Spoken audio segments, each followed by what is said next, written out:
I will always think of you in that fading light. Your silhouette, a river I would run, and the stars, they were falling from your eyes, and my love was on the rise. Now I'm in between you, the summer rising line, underneath the western skies.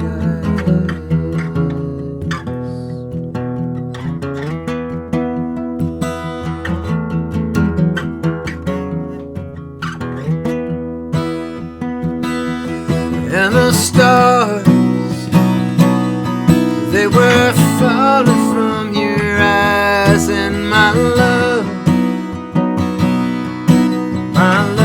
was on the rise. Now I'm in between you, the summer rising line, underneath the western skies.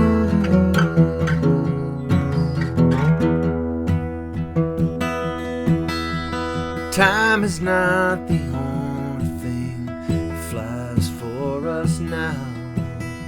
The heart is not the only thing that breaks. Your memory is all that keeps my feet upon this earth. The truth is just a train that came too late. And the stars are still falling from your eyes, and my love, oh my love is on the rise. And now I'm in between you, the summer rising line, underneath the western skies. I am in between you, the summer rising line, underneath the western skies.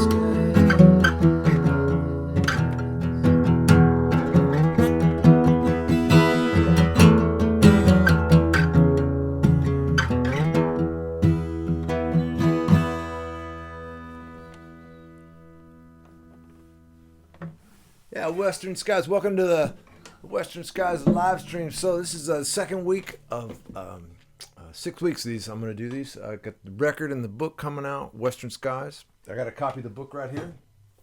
Voila. And yeah, that's the title song of the record, obviously, Western Skies. And I wrote that sitting right here on this piano bench. And what happened was I was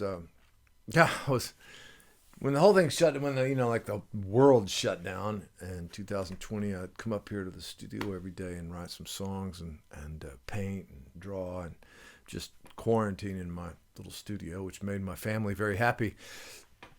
And at some point I was digging through the piano bench looking for something, and I found these old lyrics. And the lyrics were written around 2007, I think. And they were supposed to be on this album I put out called Marathon. But there was like 12 verses in the song, and that's just too many verses. So it never made it on that record. And but I found the lyrics, and I just cut it down. I kept cutting it down. It was like cut it down to 4 verses, and cut it down to 3 verses, and right before I recorded it, I cut it down to 2 verses, and that seemed to be just right. So Western Skies. So what is Western Skies? Western Skies is a book. It's the book has lyrics and essays. I'm gonna read you some essays here in a second, and photographs of all these Polaroid photographs that we in the book, and I took all these photographs on these drives that I was taking out through West Texas, New Mexico, and Arizona in 2020 and 21. I found this Polaroid camera in a box, kind of early in 20. And got some film and just started taking pictures. I haven't seen this. When I say I found it in a box, it was in a box in my garage, and it had been there for 20 years, 25 years. I haven't used it, haven't seen it. I got this film and I started taking pictures and then started writing these essays and started writing songs. And it all came together in this project, Western Skies, album, book. And you can pre-order the album or book or CD, whatever you want. Go to the link in my website. It's up there on the page. And follow me on Facebook. Follow me YouTube, Instagram. Got all of them, man. Spotify. Just don't follow me around town. Just follow me on those things. It'd be great. And as always, when I do these live streams, it's sponsored by my friends at JKH Cellars. There's amazing winery out in Sonoma County. These friends of mine, they make these incredible wine, incredible Pinot. It's the middle of the day when I'm shooting this, so I'm not going to be drinking wine now, or I would be, it just wouldn't go well. But this evening, I'm going to have some. Be great. And so that was Western Skies. And I'll read you an essay because what I noticed when I was out there moving around through that is that the West and West Texas especially, it feels empty. But then you'll stop and you'll be walking around or you'll be looking around at something and you'll see the mark of where other people have been there, and whether it's a car on the side of the road or a tin can that's out there in the middle of the desert, in the middle of nowhere. There's people have been around and moving around out there for thousands and thousands of years. There's arrowheads, there's artifacts, there's all kinds of stuff. And, no matter how far I go, out past highway and streetlight, there are signs of others who've come this way and are now drifting among the shadows of my stories. As I move down these trails, eyes skirting horizon lines reflected on rocks fallen from stars, lilting through reeds and slow-moving water that drains this land, I am guided by their echoing songs. For in the great open, I too am called to write my name across the cloudless sky, so that years from now, a child out wandering a hidden trail, singing a melody that only they can cipher, might stumble upon the mark, sensing this path too was once walked upon, and they are not alone. They are not alone. Yeah. The signs of others.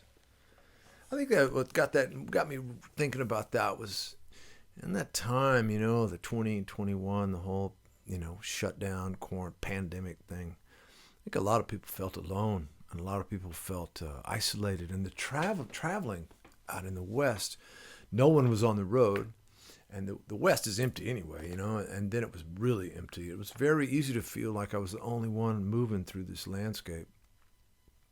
And I'm pretty sure that's where that piece started from, was just feeling like seeing the signs of other people who've been down the path, and I'm not alone, I'm not alone. So, yeah. So, the couple of photographs I showed during that, 290, this crazy thing is like this construction site out west of Boston, and there's this buffalo on the side of the road. Like, why someone would have a model of a buffalo on the side of the road? I don't know.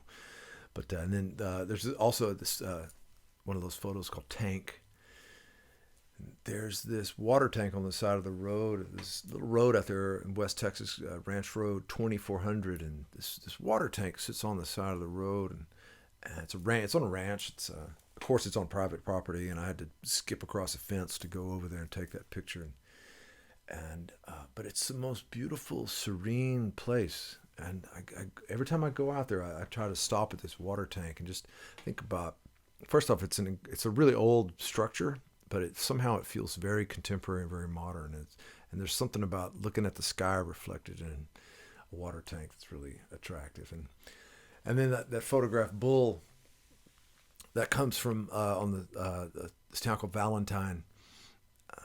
In Valentine, which is just west of Marfa. I guess if you're headed west from Marfa, you go through Valentine, and there's huge ranches out there. And side of this one building, there's that bull is painted on the side of the building. And I come from, I grew up in the country. It wasn't really like ranch territory. It was more like a farm with some cattle and chickens and stuff. And there's something about that iconography that really just gets me every time. I don't want to hang around with cows much, but I like cattle in the mythological sense, as opposed to the actual getting out and working around them sense. They're messy. They're messy creatures, and yeah. So anyway, bull. So yeah, I'll sing another song. This song I wrote with Grace Pettis. I wrote this song in this room as well. It's Grace Pettis is an amazing songwriter. Her father, Pierce Pettis, a friend of mine, I've known him for, God, man, maybe 30 years, 35 years, and is a singer-songwriter.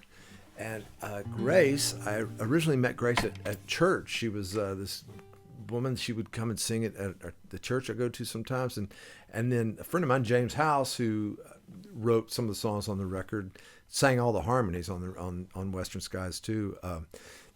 James actually told me, like, hey man, I wrote songs with this amazing woman from Austin named Grace Pettis. And I was like, Grace Pettis, like Grace from church?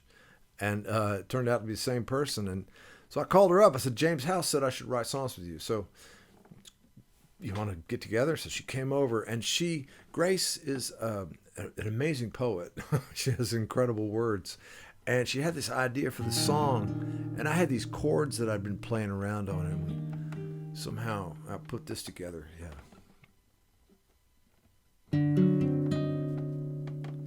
The color purple, not red, not blue. The space between a kiss, the way I feel for you.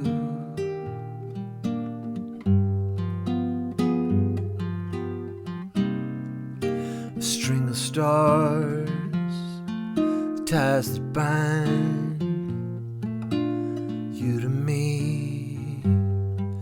Across all time, the touch of your voice, the shape of your name, so many things I can't explain. The common thread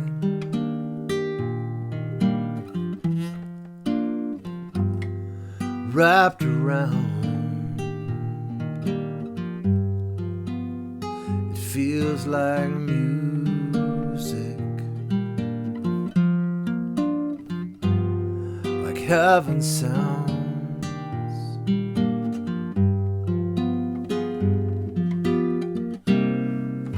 A string of stars, ties that bind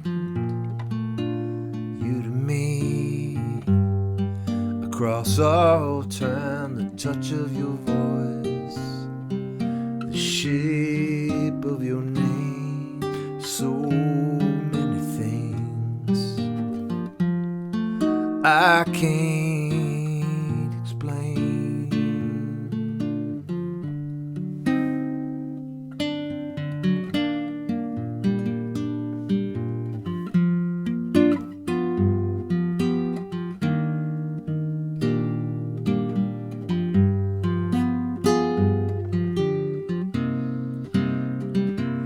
Galaxies spin, we'll meet again under the mirror ball. That's the mystery of it all.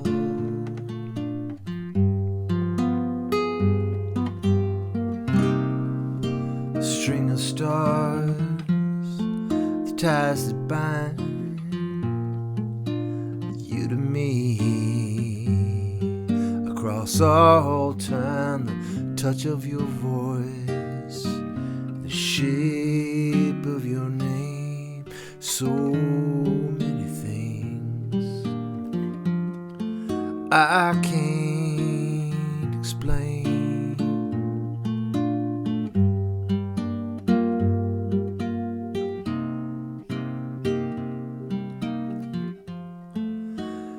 I can't explain. I can't explain. So I wake up every day, and when I'm at home, I grab this guitar and I play this guitar like every morning. Like when I wake up, I try to have that guitar in my hand within 10 minutes. It's a great way to start the day. And I find that ever since Grace and I wrote that song song just keeps popping up, and I play it so many times just sitting around, just the chords. It's just so fun to play, you know. And those photos I showed during that, one's called Kane, and there's this, that was taken out in Arizona, and there's the great thing about Polaroids is that there's only two buttons, well, three buttons really. There's the light and dark and click when you take the picture. So I love it because you never know what you're going to come up with. You see these things, and the way I would do it is I would see things often on the side of the road when I was driving, and I would like crossing, for instance. I was just crossing over the Pecos River and the bridge, and then I'd see these things. I go, oh, there's the picture. So I would stop. In that case, I stopped right in the middle of the bridge because it's West Texas. Nobody was driving or anyway. And just take the picture to get the photo. Don't wait to see how it turned out. Just put it back in this box that I was carrying to keep the photos in. And I would drive off.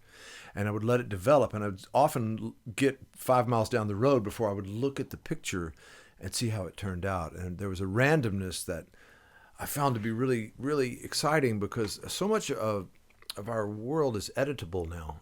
You can edit almost everything, you know, especially photos. And working with the Polaroid, there's no editing to be done there. It's just what it is.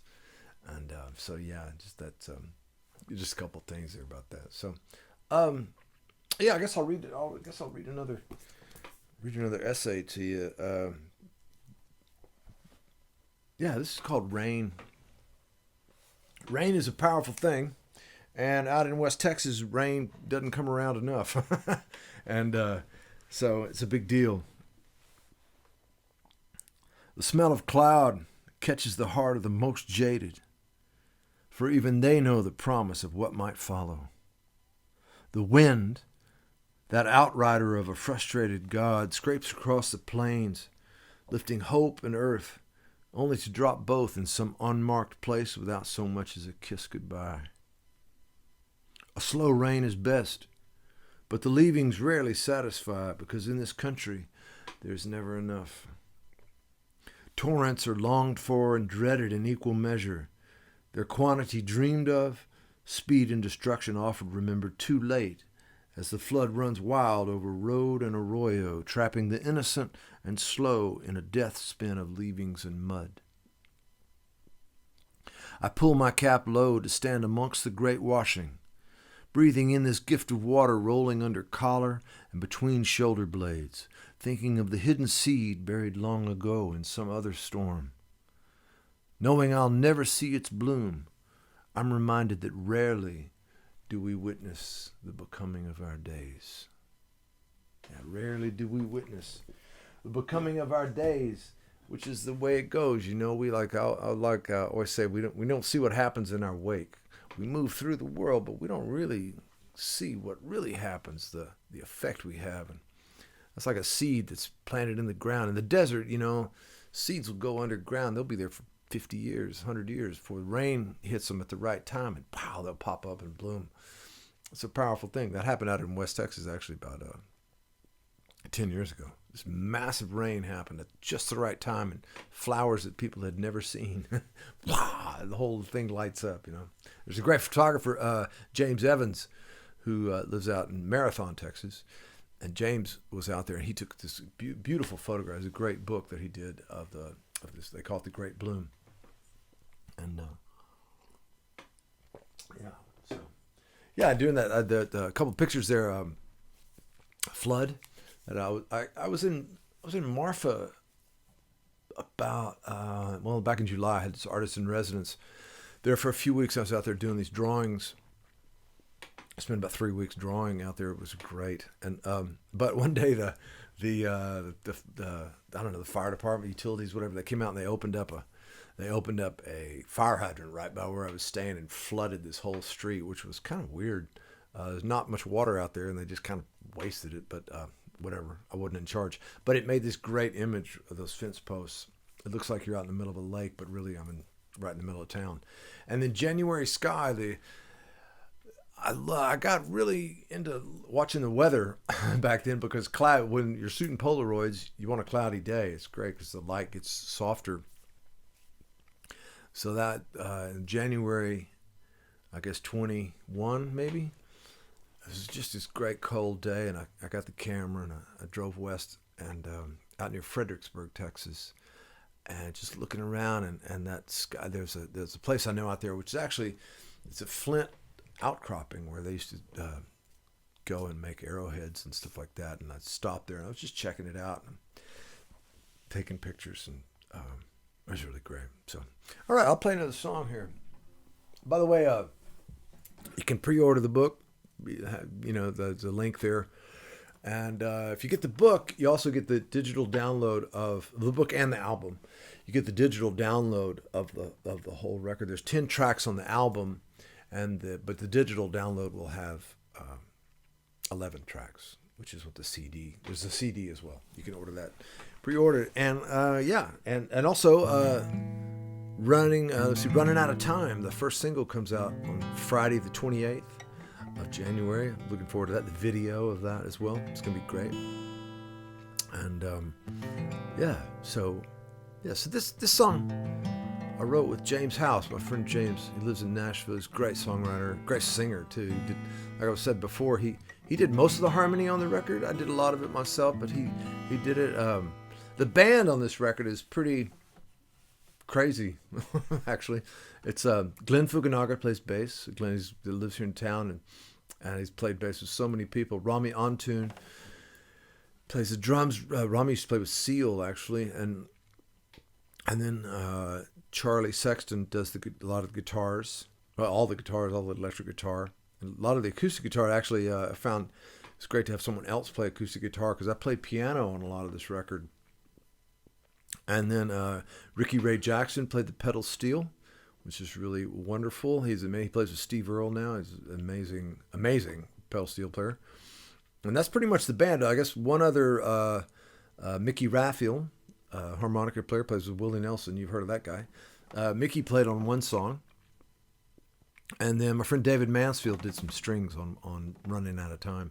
And that's the core of the band, those guys right there. And it was fantastic. I produced the record with my friend Stuart Lehrman, who lives in New York City, and Michael Ramos, who lives here in town. And so that's the core of the thing. The design of the project was done by Stu Taylor and DJ Stout at Pentagram here. And I got to tell you that those guys, like when they do a project, an album, or they did Marathon, Love Calling, everything for me, and now this. They also designed my book, the first book, The Habit of Noticing. It's amazing what they do with your stuff. It just makes me look really smart, which is good. I need all the help I can get.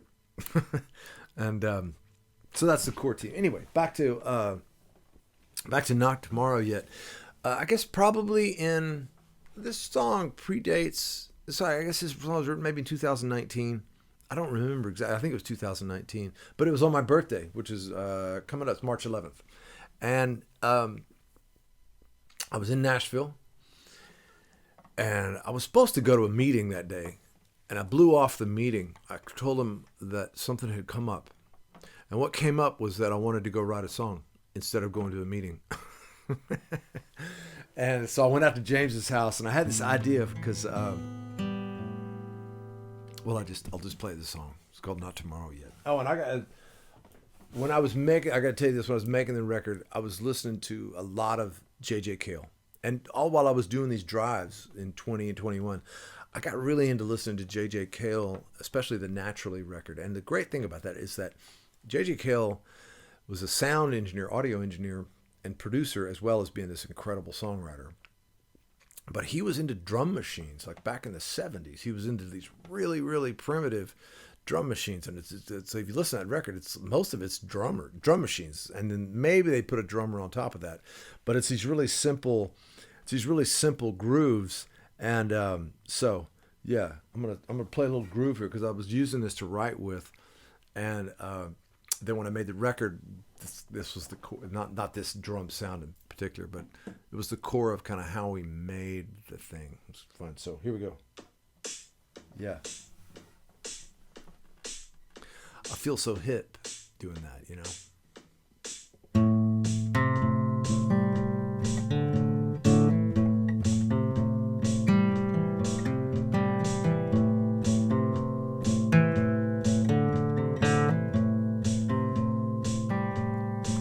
I feel the change in the weather. I feel the change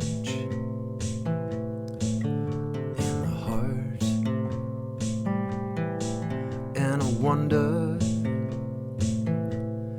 if it's all over.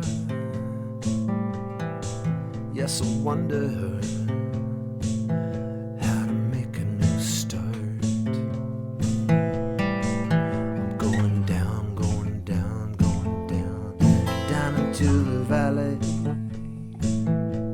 I'm gonna rise through the pain. Can't I forget?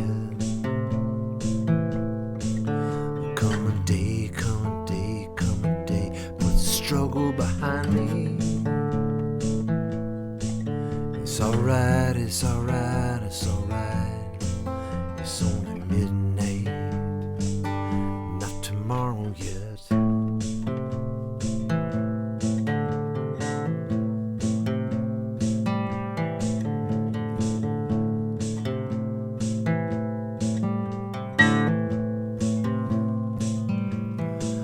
Must be a reason for the high cost of living. Must be a reason for the price you pay. Pocket full of money won't get you into heaven. What a way to go, what the rich folks say.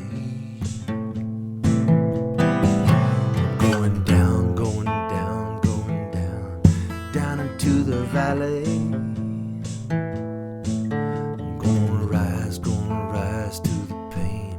Can't forget. Coming day, coming day, coming day. Put the struggle behind me. It's alright, it's alright, it's alright, it's alright. It's alright, it's alright, it's alright. It's alright, it's alright, it's alright. It's only midnight, not tomorrow yet.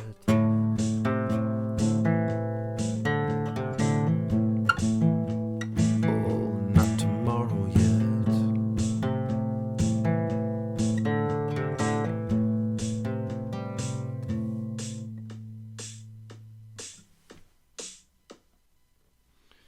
Not tomorrow yet. Yeah. With my little drum machine, I love it. Drum machine on the phone. Drummer in the phone is cheaper than taking it on the road. No hotel rooms. It's great. Anyway, so, yeah, what was I? Oh, I don't know. I was going to tell you this. So these essays that are in the book, I've done an audio version of them. So I went in and made a recording with my friend Joel Block here in Austin. And then Stuart Lehrman and I scored the essay, the audio essays. So there's music all around these things. So we basically built a soundtrack around these essays.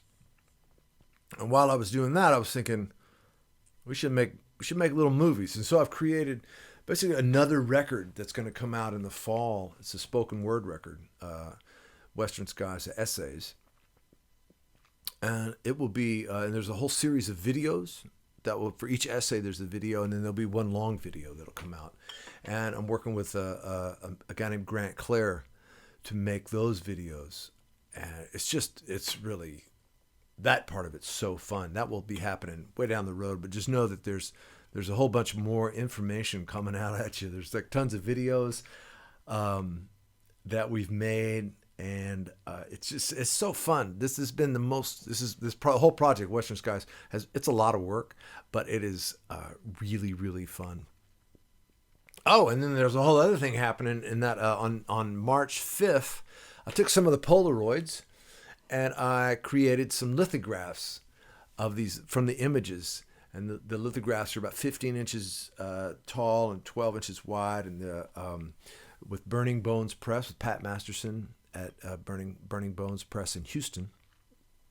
And March 5th, there is a gallery show at Redbud Gallery in Houston, where these lithographs will be exhibited, and for your purchasing pleasure, but also view. Just see them, check them out, and they'll be on my site as well, my art site, and but it's so fun to take this one idea, which is these Polaroids, and just keep expanding it. I've made these drawings around Western Skies, and then this spoken word thing, and the videos. A lot of the footage in the videos I shot myself, which was so fun. And it's great. So anyway, so I think I'll read you one more story. This is actually a true story that happened out there. None of this book is untrue, but this one actually did happen. It's called The Comet and the Train. I was out in Marfa, actually, spending a couple of days out there, and there was a comet. I think it was in 2020. I think in 20. The fall of 20 maybe, and it was a comet anyway. So this is about seeing the comet. I drive out beyond the edge of the light to see the comet. And pulling off the road, I park between a railroad track and a ranch gate. Only the occasional car breaks the deepening blue.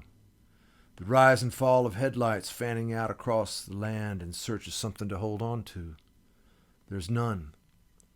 Silence and falling night hold off all comers. After the long dusk, stars and satellites appear in rapid fire, filling the space where before the dimming day was enough. The Milky Way rolls above me, and somewhere away a dog barks at some unknown threat. Or maybe it's in reverence. One never knows with dogs. Birds quiet, at least those of the day. And in their place, the nocturnal wings hunt for invisible food. A coyote howls. This nightly turning, it cares not a flit for me. And were I not here, or if I'm here forever, it would be happening regardless. It's happening still. Finally, just below the Great Dipper, the faint smudge of light that is the comet begins to show. Visible only if I glance to its left or right, which seems an honorable and fair agreement, like a beautiful woman whose radiance is only truly known once you look away. I wonder at what ferocious maelstrom is needed to create a disturbance visible light years away. Fire, rock, ice, chemicals all feeding incessantly on each other, pulled forward by a force even older and more powerful than itself. So frightful it can send this mass careening through heaven, yet tender enough to make it appear still and quiet, a thing of great beauty, a stillness instead of a living, dying, ferocious thing. And at that moment, I hear a train whistle, and turning to look behind me, I see a far-off light just beginning to glow on the eastern horizon, still a mile or more away. Moments later, the beacon rises above the wrinkle in the earth and sweeps across the scrub. And soon I feel the ground pulse beneath me and the cold metal rails begin to pop and converse, like mice running for cover at the sound of footfall. And before it seems possible, the train is upon me, crashing through the night, pushing aside all emptiness that might stand there. With its roar and quake, motion and blurring of light, it dominates my senses. The train is the only thing here now. The birds, the land, even the stars and comet are rendered mere fragments of something that once existed, swept away by the brashness of this iron bully. I move to stand as close as I can to the tracks. I feel the wind from the beast passing. The violent shaking underneath and in my bones. See the rails rise and fall with the weight of the wheels, and the sound overwhelms me in its complete unnaturalness, all steel and brute force volume against gravity's steady pull. After a few moments, my need for refuge takes charge and I have to step back. A moving train is a furious thing. And then, just as quickly as it arrives, it's gone. The descending rumble of its exit leaves a vacuum to be filled by all that was there before. The nighthawks and bats, the starry pieces of light, all take their place once more among the dark. Even the wind dares to raise its voice, bringing a welcome coolness from some distant elevation, like a late arriving guest at a flagging party. And the comet. During all the train-induced chaos, it doesn't even move, doesn't seem to notice, nor do the Milky Way, Orion, or the Nighthawks for that matter. Because to them the chaos of the train is a tiny thing, a nothing. It happened, and now it's gone.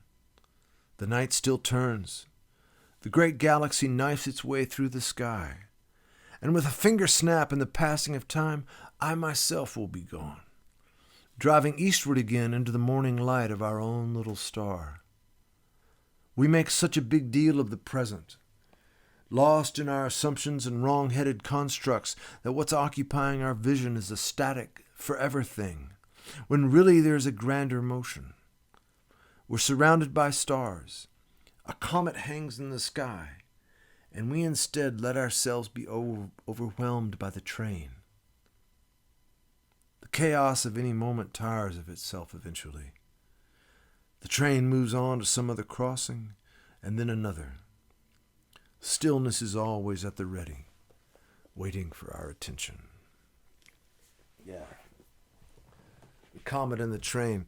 Yeah, that was an amazing thing that happened. I was out there and standing on the side of the road. If you've never stood right next to a train, man, it is one of the most scary things. It's very attractive, but you can feel it, and close enough to see the rails go up and down, and it's a powerful thing. So that's what I got for you tonight, and thanks so much for today. It's what I got for you, period. And thanks for listening. Thanks for tuning in.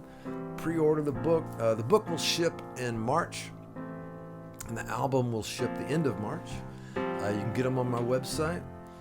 Check it out. Follow me on YouTube, Spotify, Instagram, and all that stuff. Once again, this was brought to you by the good people at J. Cage Sellers. And thank you very much. We'll be doing another one of these next week. I love doing these. It's fun. It's like a performance, but I don't have to go anywhere. It's really, really interesting. I never thought I would be doing this. But thanks to COVID, we all learned how to make films at our house. And I'm blessed. And thank you.